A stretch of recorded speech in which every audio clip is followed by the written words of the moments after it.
According to a 2018 article by Psychology Today, there have been 514 recorded female serial killers since 1910, and approximately 17% of all serial homicides in the United States are committed by women.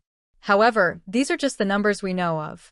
For decades, authorities were quick to dismiss the notion of murderous women, let alone repeat offenders, but it's not as rare as one might think. In today's episode of Dead End Files, we're going to look at just 3 chilling cases of women who kill. Estibales Carranza. Dubbed the Ice Cream Killer or Ice Killer, Estibales Carranza was born on September 6, 1978 in Mexico, though she holds dual nationality for Mexico and Spain. An intelligent honor student, Estibales moved as a child to Spain and eventually moved herself to Germany, where she apparently learned the language within just 3 months. From there, the young woman moved to Austria, where she opened her own ice cream parlor establishment. It was here in Vienna at 22 years old, Estibales married 38-year-old Holger Holtz following a short courtship. Estibales seemed to be fixated on settling down and starting a family of her own, but her fairy tale ending didn't come as she hoped.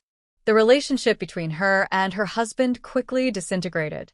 Once the pair was married, Holger began to verbally abuse his wife and was described as lazy and uninterested in her. He quickly stopped sleeping with her and repeatedly told her that she was unattractive. Holger also became part of the Hare Krishna movement and apparently began spending the bulk of his time at a temple rather than at home with his wife. Disheartened with her marriage and eager to have a child, Estibales decided to take up a relationship with an ice cream machinery salesman named Manfred Hinterberger, who was 48 years old at the time. She divorced from her husband, but he refused to move out. So when the relationship between Estibales and Manfred started to collapse, her ex had a front-row seat to the show. Reportedly, in 2008, when Manfred left Estibales for another woman, her ex-husband took delight in this and told her that she had never find another man.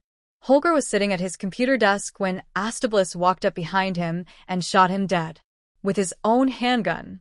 She shot him twice, then a third time, just to be sure. According to her own memoirs, which were published in 2014, Estibales then tried to burn the body, but it remained mostly intact. The fire got so heated that the local fire brigade turned up at her door, but she managed to turn them away without being caught. Fearing being found out and having her chances at motherhood quashed, the then 30-year-old decided to purchase a chainsaw and spent time dismembering her ex-husband's body.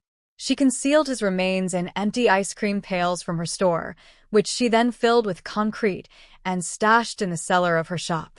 The disappearance of Holger Holtz went unnoticed, and Estibales carried on with her life as if nothing had happened, still desperately seeking a man who would do right by her and the children she wanted.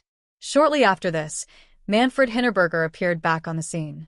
This time he came prepared with all the right things to say, begging Estibales to take him back and promising that he was ready to settle down and start a family. So the young woman agreed to rekindle their romance, but she found herself struggling to trust her new partner.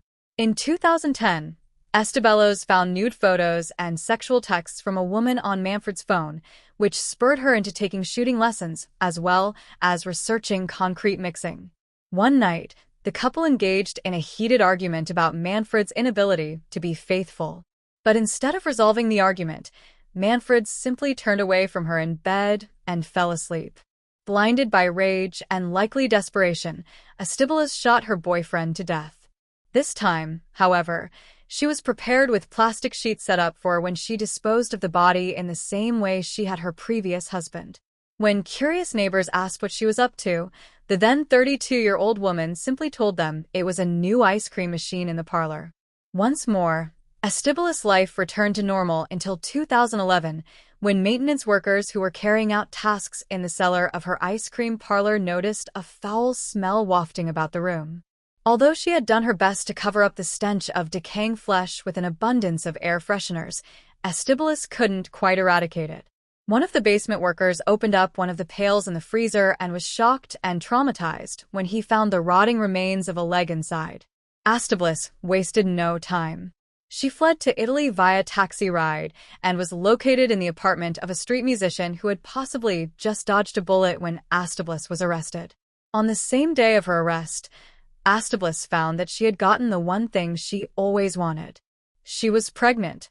The father is named only as Roland in newspaper articles, and the circumstances of their relationship are unknown. At her trial, Astiblis was defended by Rudolf Meyer, the same lawyer who defended the monstrous Joseph Fritzl. Prosecutors described Astiblis as singularly cold-blooded, while psychiatrists diagnosed her as having a personality disorder and labeled her as extremely dangerous and capable of killing again. Professionals were uncertain that therapy would really benefit her. Despite this, in 2017, Astiblis was moved from her prison to a special center in Asten, near Linz City in Austria. The facility is mixed-sex, state-of-the-art, and gives prison inmates the freedom to move within the center and cook together. She was reportedly moved for showing an advanced reduction in the relevance dangerousness. Details on how the 40-year-old showed improvements and how she went from being at risk of relapsing to being suitable for a transfer to a less restricted environment is unknown. In 2014, Astiblis has published a book on the events that transpired between 2008 and 2011 and has spent her time behind bars studying business. According to some reports, the proceeds from her book are going straight to her son, who she had in prison and who is also named Roland after the father. One BBC article notes that she married the father of her child while in prison. And there are mixed reports about whether the son lives with his father or his grandparents in Spain. Juana Barraza. Born on December 27, 1957 in Aparzo, Yucatán in Hidalgo, Mexico, Juana Barraza did not have the kind and nurturing environment one would expect a parent to provide their child with. Several accounts claim that her mother was a sex worker who birthed Juana at just 13 years of age and who was an abusive alcoholic, while her father was alleged to have fathered as many as 32 children. When Juana was 12 years old, her mother traded her to an older man for booze. It was at his hands that Juana suffered further trauma as he sexually abused her. By the age of 16, she'd endured 2 miscarriages as a result of the ongoing abuse. And eventually, she even birthed a son who later died at the age of 24, due to injuries he sustained in a mugging he'd been the victim of. Little else is known about Juana's early tragic life other than that she had a string of failed marriages that were often abusive and which gave her 3 more children, 2 daughters and another son. By all accounts, Juana supported her family via minimum wage jobs, petty theft, and eventually home burglary, and was known to be illiterate. Most notably, Juana was known to work as a popcorn vendor at wrestling events. She was noted to be a huge fan of lucha libre, a form of Mexican professional wrestling famous for its use of mask-wearing fighters. She was often seen frequenting the front rows of arenas and even organized local wrestling events for small-town fiestas. She even attempted to craft her own career in wrestling, but was unsuccessful, as Juana only ever participated in small amateur events. She went by the name of La Dama del Silencio, or the Lady of Silence, something which had stuck with her throughout her criminal career. When asked about why she chose this name, she told reporters, "I am quiet and I keep myself to myself." But for many, the Lady of Silence moniker has a disturbing connection to her crimes. In 2003, Mexico City saw a rise in the number of grisly crimes against elderly women. Although the public and media alike noticed the troubling stats, Mexican authorities were quick to dismiss this fear as media sensationalism. And so the cases continued to grow unchecked until 2005, when law enforcement finally began a thorough investigation into the crimes. The unidentified serial killer dubbed Mata Vejitas, or the Little Old Lady Killer, was known to attack women over 60 years of age who lived alone. The victims were often strangled with things such as curtain cords, stockings, and telephone cables, although some were beaten. Several news articles online thought that Juana sexually defiled her victims, but this is not widely reported. The killer was also known to take valuable possessions on occasion, but often instead took trophy-like religious objects such as Bibles and crucifixes. At one point, authorities thought that there were perhaps multiple killers involved and were thrown off by a red herring during the investigation when they discovered that several of the victims owned the same print of a painting from the 18th century. Thus, for a period of time, they were chasing down false leads. Mexican law enforcement agencies profiled that the killer was a man confused about his sexual identity and had likely been abused at the hands of his mother or grandmother, thus leading to the brutal nature of the crimes, which indicated a burning hatred for his victims.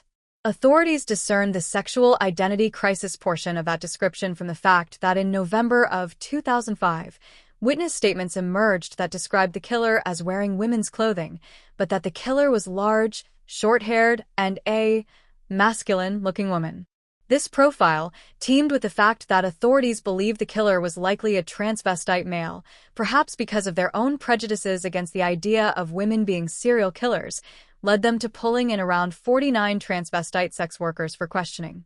This in turn caused much upset and outrage among the LGBTQ community and the media, with journalist Joe Tuckman of The Guardian describing the actions of law enforcement as ham-fisted. Then, 2 months later, authorities began to fingerprint unidentified bodies in the morgue, hoping it would lead to the identity of the serial killer who they believed had killed themselves. Strangely, authorities felt that if the killer was a woman, she would not have been able to shoulder the guilt of all the crimes she'd committed. Finally, in January of 2006, law enforcement made the breakthrough that they needed when a suspect was arrested fleeing the home of one of the latest victims.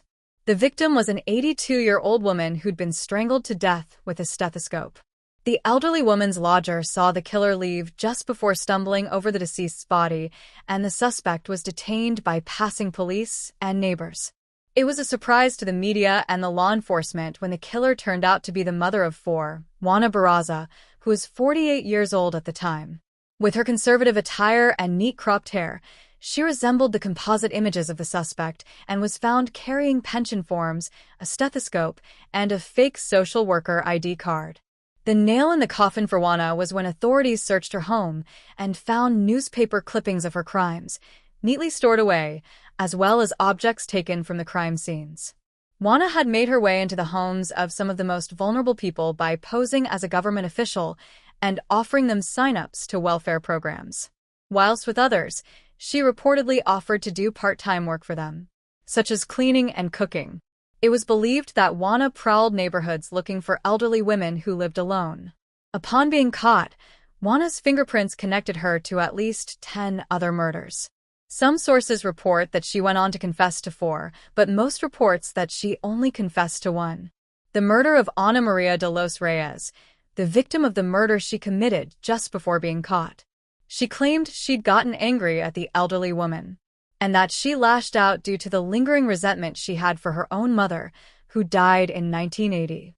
Juana denied involvement in all other cases. Prosecutors attempted to charge her with 27 deaths, and during her trial in the spring of 2008, they alleged that she was responsible for as many as 40. Meanwhile, her defense argued that Juana was being used as a scapegoat to con the media and local civilians and argued that she was mentally unfit. This, however, fell through. On March 31, 2008, Juana was found guilty of 16 charges of murder and aggravated burglary and was sentenced to 759 years in prison. At the time of her arrest, Juana had her 2 youngest children living at home with her, one aged 13 and one aged 11. Both were sent to live with their older sister, who had married and left the house early on in life, but had stayed close to her mother. According to all sources, Juana had healthy, functioning relationships with her children, and they're described as being friendly and well-mannered. In prison, Juana married 74-year-old inmate Miguel Angel, who was serving a life sentence for murder. The pair had dated via mail, meeting for the first time on their wedding day. Reportedly, the couple saw each other 3 times afterwards, totaling just 2 hours. The marriage crumbled in less than a year. Juana is Mexico's first recorded female solo serial killer and will likely spend the rest of her days in prison. She will be technically eligible for parole in 2058, at which time she would be 100 years old.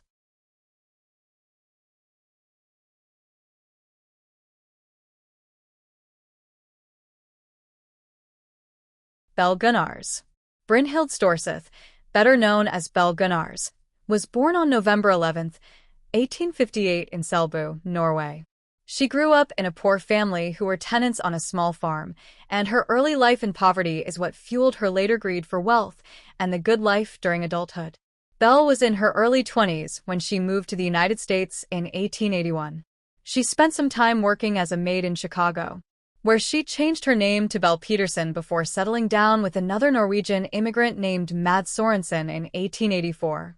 The couple owned a sweet shop that at one point fell victim to arson, burning down completely, but it gave the pair a handsome insurance payout.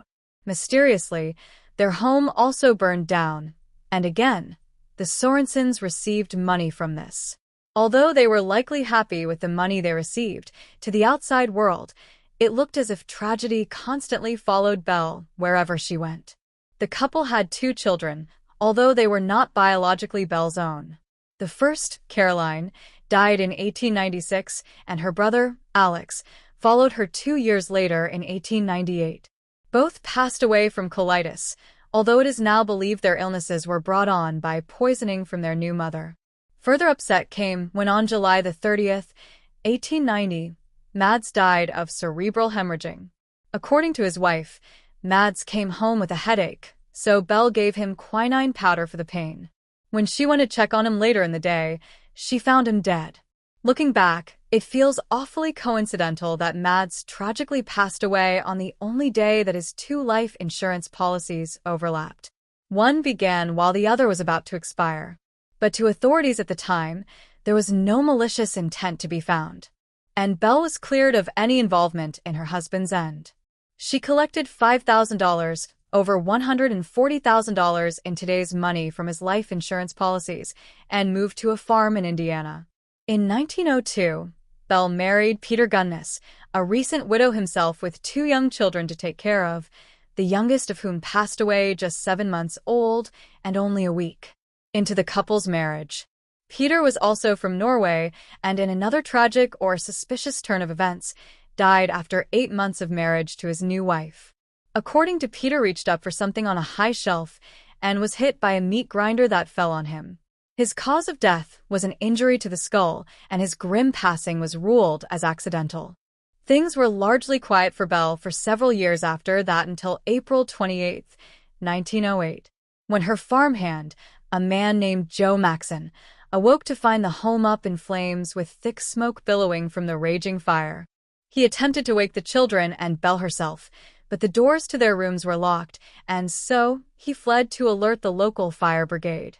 Once the fire was extinguished, the local community was saddened that the headless body of a woman, presumed to be the 48-year-old Belle Gunness, was found along with the bodies of her 3 foster children. Newspapers wrote of the ultimate tragedy, that the woman who'd gone through and lost so much in her lifetime had met a horrifying and trying to save her children from the flames.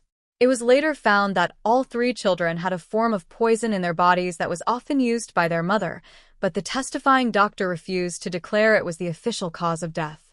Around this time, local police were contacted by a man named Aksel Helgelian, who'd found out about the fire. His brother, Andrew, had been corresponding with Belle for quite some time before he went missing, when he ventured out to visit her in person. In their letters, Belle had sent approximately 80 over the course of 16 months.